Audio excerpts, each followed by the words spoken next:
So guys, welcome sa ating munting channel. Halika tayo mag-transplant ng kamatis using inverted method na pagtatanim. Hope na may matutunan ka sa bidyong ito at sana tapusin mo ang bidyong ito hanggang sa dulo.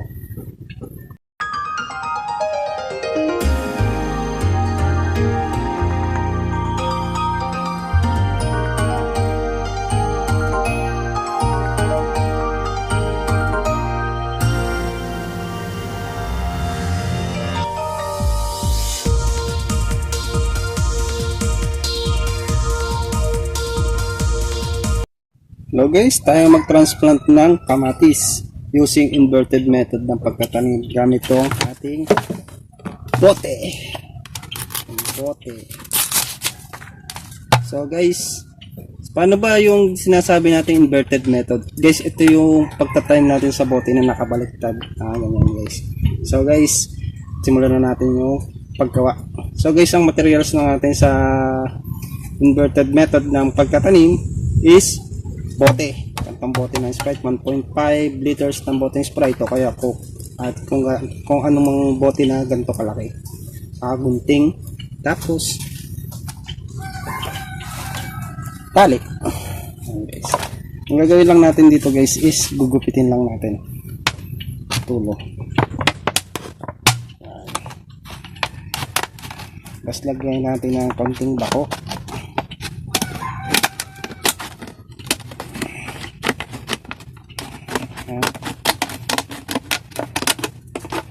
Tapos bako ulit o slope.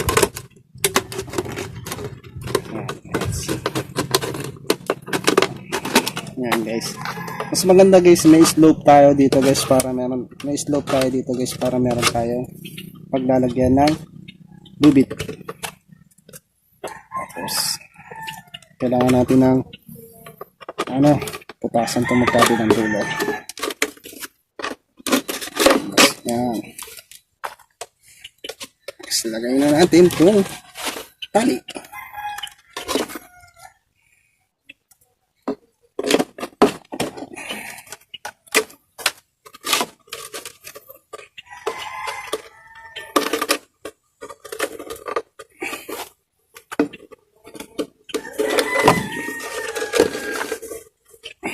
Kailangan mahaba yung ating tali.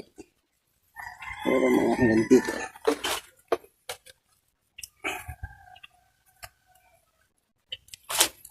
Yan. Tapos dito. Yan natin sa kabilang dulo.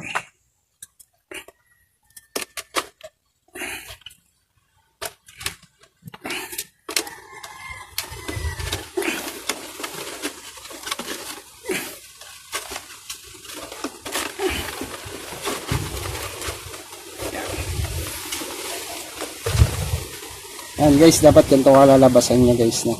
Yan. Para may maisasabit natin to sa ating sabitan. At yung ating gagamitin lupa, hindi pa ako nakapag-soil mixing. Soil mixing muna tayo guys. Natin to.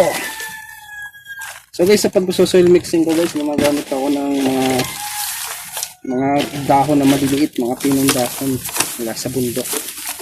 Para mas maganda yung ating pagsosoil mixing sa yung sunog na dahon galing sa pag wala tayong carbonized rice, maganda guys yung mga sunog na dahon galing sa ating sunugan.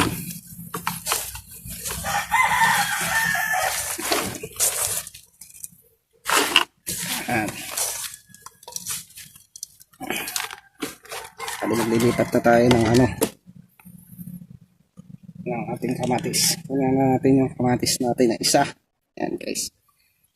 Guys, binabad ko nga pala to sa tubig para hindi ma-stress yung ugat ng ating kamatis. Tapos ilagay na natin siya guys dito sa ating pote. Yan. Guys, sa paglalagay pala dapat lagi ka dito magsisimula, huwag ka magsisimula dito. Kasi baka ma-stress yung ugat. Yan lang. Yan. Tapos tansyahin nyo na lang guys yung kano kalalim yung lalagay niya. Tapos guys, kailangan meron kayong pagpapatungan ng bote. natin yan. Para mas okay. Oops, nalagdag.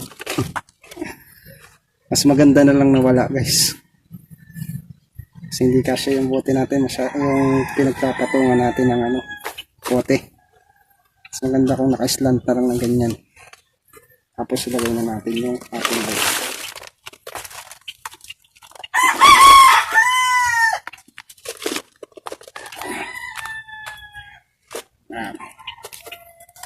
Lahat.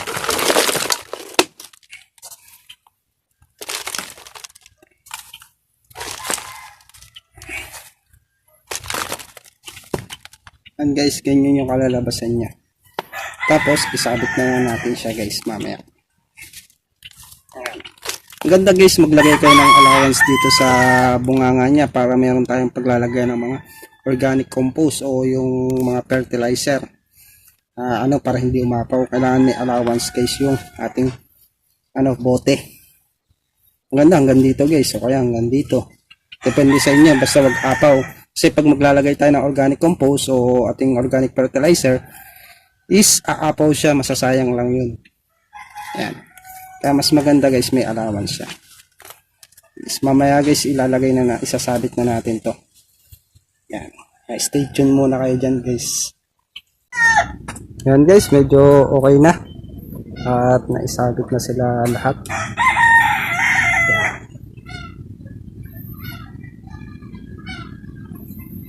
Bala itong pinaon natin guys is nauna ko na siyang na-inverted. Yan. Bali didiligan na natin siya guys. So guys, kung pinandidilig ko dito pag nagta-transplant ako, kung hindi grass clipping tea, vermicast tea o yung tinatawag natin vermi tea, no? So guys, magdilig na tayo kasi itong vermi tea mayaman to sa mga nutrients saka anti-pest din to. Wow. Yeah.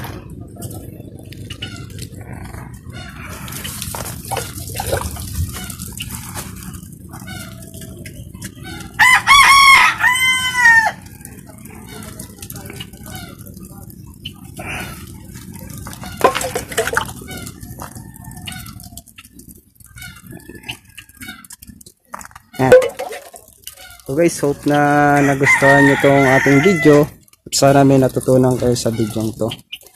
Sana guys is subscribe kayo sa aking channel para sa ating mga future videos.